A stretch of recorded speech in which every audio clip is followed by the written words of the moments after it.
हमारे चैनल को सब्सक्राइब करें और वीडियो सबसे पहले अपने मोबाइल पर पाने के लिए बेल आइकन को दबाएं। थाने सरकार न्यूज में आप सभी का स्वागत है। दोस्तों, आज हम बात करेंगे थाना शहर के कमिश्नर संजीव जायसवाल की। कमिश्नर हो तो ऐसा हो, अगर ये दृश्य देखा तो आप हो जाएंगे हैरान। दराले से फैसला करने वाला और अपने आप पर भरोसा रखने वाला संजीव जायसवाल ने थाना जिला के लिए जो मुस्लिम समाज के लिए जो कब्रिस्तान का काम किया, शायद कोई व्यक्ति अपने दम पर कभी नहीं कर सकता। उन्होंने अपने ओर से खुला चैलेंज किया कि जो व्यक्ति मेरे विरोध में काम करता है वह मेरा विरोध भले कितना भी करता रहे, मुझे कोई फर्क नहीं पड़ता। और मैंने जो काम किया है मुस्लिम समाज के कब्रिस्तान के लिए, जिसे चाहे जितना बुरा हो सके मेरे लिए करे, मेरा जो काम है वो अटल है और मुझे इन लोगों से कोई फर्क नहीं पड़ता। तो आप सुन के हैरान हो जाएंगे कि थाना जिला के कमिश्नर ने ऐसा कौन सा काम किया जिसकी वजह से वो पूरे शहर में चर्चाओं में चल रहे हैं। कब्रिस्तान का रिजर्वेशन जो सीआरजेड एरिया में था, उसको हमने एक दूसरे के साथ इंटरचेंज किया और इंटरचेंज करने के वजह से जो कि आयुक्त का पावर है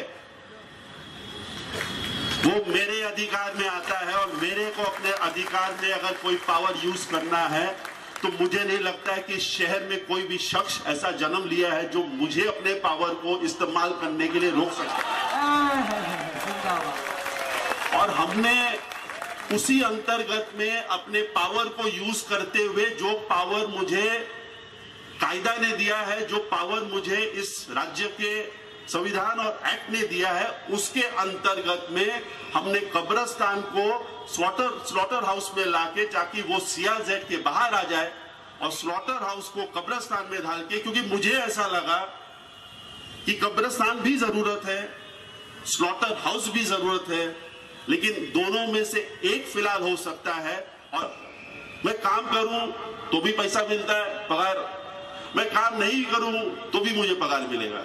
मेरी बढ़ती पदोन्नति या जो भी है, जैसे जैसे अभी मेरे 23 साल हो गए नौकरी के, इसके आगे भी जैसे जैसे साल जाते रहेंगे मेरे को प्रमोशन मिलेगा, मेरे को ऊंचा पोस्ट मिलेगा, सब मिलेगा। ये कब्रिस्तान यही रहेगा। जिनको विरोध करना है मैं उनको हाथ जोड़ के उनसे एक ही गुजारिश करता हूं, उनको एक ही मेरी विनती है कि अगर दम है तो आपके घर पे अगर किसी की देहांत होती है तो आप भी कसम खाओ कि आप उसको इस कब्रिस्तान में मत लाना। और उसके बाद आपको जिस कब्रिस्तान में उसे ले जाना है वो आपकी बिल्कुल अधिकार है, आपका वो मूलभूत आपका हक है। आपको जहां ले जाना है, मुंबई ले जाना है, एरोली ले जाना है, जहां ले जाना ले जाइए। ये कब्रिस्तान का इस्तेमाल जिसे करना है वो इस्तेमाल करे, जिसे इस्तेमाल नहीं करना है वो नहीं करे। उसके लिए मेरे तरफ से कोई मुझे शिकायत नहीं है, मुझे कोई उस बात की विरोध नहीं है। दोस्तों, मुद्दा इस प्रकार का है कि यूडीआई से 2010 में स्लॉटर हाउस की थाना जिला में 15 एकड़ पे जमीन पर मंजूरी मिली हुई थी और 2013 में मुस्लिम समाज को एमएम वैली के यहां पर कब्रिस्तान की मंजूरी दी गई थी। मगर काफी समय चलते हुए इन बातों की अमल बजावनी नहीं हो रही थी। इसके लिए काफी समय से वहां के मुस्लिम समाज इसका विरोध करके महानगर पालिका का हमेशा घेराव करते थे। उसके बाद वहां के आयुक्त संजीव जायसवाल ने अपनी प्लानिंग से उन्होंने यूडीआई में जाकर, जहां पर थाने जिले के लिए स्लॉटर हाउस बनाने की योजना बनाई गई थी और उसे डीपी में भी स्लॉटर हाउस दिखाया गया था, और कब्रिस्तान न मिलने के वजह से वहां के जो मुस्लिम समाज परेशान था, तो महानगर पालिका के कमिश्नर संजीव जायसवाल ने उस स्लॉटर हाउस के वहां पर कब्रिस्तान की मंजूरी देकर दोनों की रिजर्वेशन अल्टरनेट करवा दी। उसके बाद मुस्लिम समाज को उन्होंने वहां की कब्रिस्तान अलॉट कर दिया। महानगर पालिका के कमिश्नर संजीव जायसवाल ने कहा, ये मेरे अधिकार क्षेत्र में आता है, मैं चाहूं किसी भी साइड की आपस में एडजस्टमेंट करके उसकी अल्टरनेट बदली कर सकता हूं और वो मेरा हक है और मैं अपने हक के दायरे में रहकर ये काम किया है। जिसको चाहिए जो करना है मेरा बिगाड़ सकता है तो बिगाड़ लो। कुल जमात की ओर से थाने जिला के कमिश्नर संजीव जायसवाल और वहां के आमदार जितेंद्र अवार्ड का सत्कार समिति का कार्यक्रम रखा गया। उसके बाद कुल जमात की ओर से महानगर पालिका के कमिश्नर संजीव जायसवाल और वहां के आमदार जितेंद्र अवार्ड का सत्कार कार्यक्रम रखा गया। उस सत्कार कार्यक्रम में वहां पर काफी संख्या में मुस्लिम समाज आए हुए थे और उन्होंने संजीव जायसवाल का स्वागत किया। उसके बाद सत्कार कार्यक्रम में एमआईएम पार्टी के शेर पठान और लिसन अंसारी ने वहां पर कमिश्नर के मुर्दाबाद और वहां के आमदार जितेंद्र अवार्ड के मुर्दाबाद के नारे लगाए।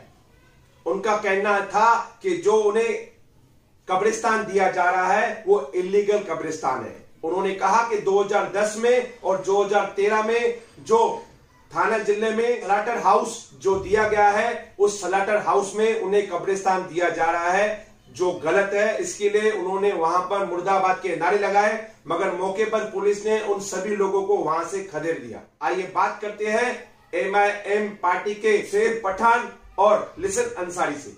क्या कहते हैं जरा आप सुन लीजिए। हमारे बुजुर्ग अस्सलाम वालेकुम। आज आप लोग जो उस कार्यक्रम में गए थे तो वहाँ पर क्या करने के लिए गए थे और क्यों गए थे वहाँ पर? देखिए, हम लोग पिछले काफ़ी दिनों से यानी जो संजीव जायसवाल सर है हमारे आयुक्त टीएमसी कमिश्नर, हम लोग उनसे मुलाकात करने की कोशिश कर रहे हैं। शहर से हर कोई उनसे मुलाकात करने की कोशिश कर रहा है। जो ये कब्रिस्तान हम लोगों को इलीगल कब्रिस्तान मिला हुआ है उसके ताल्लुक में चर्चा करने के लिए, उनसे मालूमात करने के लिए कि आपने क्यों रिलोकेशन किया, जबकि यूडी से हम लोगों को ऑलरेडी रिजर्वेशन था, उसके बावजूद आपने सडनली क्यों रिलोकेट किया। लेकिन कोई जवाब नहीं मिल रहे थे। तो आज हम लोगों को मालूम पड़ा कुल जमात की तरफ से शहर में कुछ सत्कार समारोह रखा गया है जो इलीगल कब्रिस्तान हमको मिला उसके ताल्लुक से, और वहाँ संजीव जायसवाल सर आ रहे हैं, यहाँ का विधायक जितेंद्र अवार्ड आ रहा है। तो हम लोगों ने सोचा कि हम लोग वहाँ जा करके कुल जमात की तरफ से दावत थी, नहीं हम लोग को भी मुफ्ती अशरफ से बात हुई थी हमारी, उन्होंने कहा था कि आप आ सकते अपनी बात रख सकते, तो हम लोग वहाँ गए थे। वहाँ गए क्यों थे वो मुझे बताइए। हम लोग वहाँ से उनसे 3 सवाल ही पूछने गए थे, यही 3 सवाल पूछने गए थे कि निवेदन देने गए थे, और वो 3 सवाल निवेदन के जरिए हम उनसे। कौन कौन सा सवाल था आपका? जो 3 सवाल उनसे आप पूछने गए थे वो कौन कौन से सवाल? हमारा सवाल ये था कि 2010 में जब हम लोगों को स्लाटर हाउस का रिजर्वेशन यूडी से मिला, 2013 में जो कब्रिस्तान का रिजर्वेशन हमको यूडी से मिला, वो दोनों रिजर्वेशन अवेलेबल होने के बाद क्यों रिलोकेट करके हमारा स्लाटर हाउस का रिजर्वेशन को हटा करके वहां पर जबरदस्ती कब्रिस्तान दिया गया, जबकि कब्रिस्तान की जरूरत शहर को ज्यादा थी। तो दोनों रिजर्वेशन अवेलेबल थे, आप कब्रिस्तान जहाँ था वहां दे सकते थे। ये हमारा पहला सवाल था। दूसरा सवाल कि अगर आपने आज वहाँ कब्रिस्तान दिया है तो जो 15 एकड़ का पूरे हिंदुस्तान में सबसे बड़ा स्लाटर हाउस इस शहर को मिलने वाला था, इस शहर की रोजगार या इसकी आर्थिक व्यवस्था सुधरने वाली थी, यहाँ के लोगों को, नौजवानों को पैसे नौकरी मिलने वाली थी, वो आपने जब छीनी तो उसको आप कहाँ पर अब देने वाले हो, वो हमको जगह बताए। और जो कब्रिस्तान हमको यूडी से मिला था, अगर वहां से आपने रिजर्वेशन हटा के वहां दिया तो वो हमारे को यूडी का रिजर्वेशन वाला कब्रिस्तान कब मिलेगा, या वहां पर आप क्या बनाना हमको वो बताए। तीसरा सवाल हमारा ये था कि टीएमसी ने लिखित में दिया है कि जो जगह आज उन लोगों ने हम लोगों को कब्रिस्तान बना के दी वो अत्यंत दलदली की है, और आप जानते हो हर साल बारिश में वहाँ पानी भरता है फर्स्ट फ्लोर तक। आप अगर वहाँ काका नगर की तरफ आओगे तो हमारा सवाल था कि इस बार भी अगर बारिश में वहाँ दलदल हुआ और पानी भरा तो वहाँ जितनी भी आज बॉडी दफनाए तब्दील हो रही है, जितनी भी मैयतें वहाँ दफनाई जा रही है, उन सबकी बेउम्मती का जिम्मेदार कौन होगा? टीएमसी होगी या कौन होगा? कि आपने वहाँ बस ये 3 सवाल हम लेकर वहाँ गए थे, लेकिन उनको जवाब देना नहीं था करके ये सब सीन क्रिएट